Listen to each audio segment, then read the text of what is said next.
રાજા અને મહાન હરણ. એક દિવસ રાજા પોતાના સરદાર સાથે જંગલમાં શિકાર કરવા ગયો. અચાનક એક સુંદર હરણ તેની સામે આવ્યું.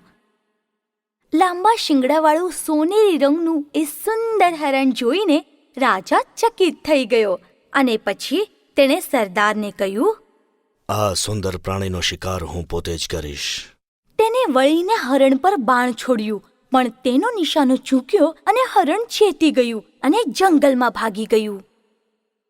તું અહીં જ રોકા, હું એનો પીછો કરીને એનો શિકાર કરીશ. જેમ જેમ હરણ ઝાંખરા જંગલમાં નાસતું હતું તેમ તેમ તેનો પીછો કરવાનું રાજાને ભારે પડતું હતું. અચાનક રાજાને પોતાના પંજાની નીચે કંઈક નરમ અને ચિકાસ જેવું લાગ્યું. જુએ છે તો દાવાનળ હતો. રાજાએ દાવાનળમાં રૂંધાતો જતો હતો. તેણે મદદ માટે બૂમાબૂમ કરી, પણ તેના બધા સરદારો ખૂબ દૂર હતા. પણ હરણે રાજાની બૂમ સાંભળી. તે રાજા પાસે આવ્યો અને ડોક નીચી નમાવીને પોતાના શિંગડા તેની સામે કર્યા. મારા શિંગડા કસીને પકડ, હું તને બહાર કાઢું.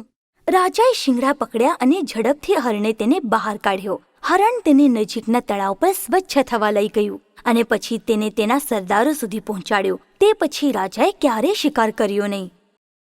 સાર, મુશ્કેલીમાં ફસાયેલો કોઈની પણ મદદ કરવી જોઈએ.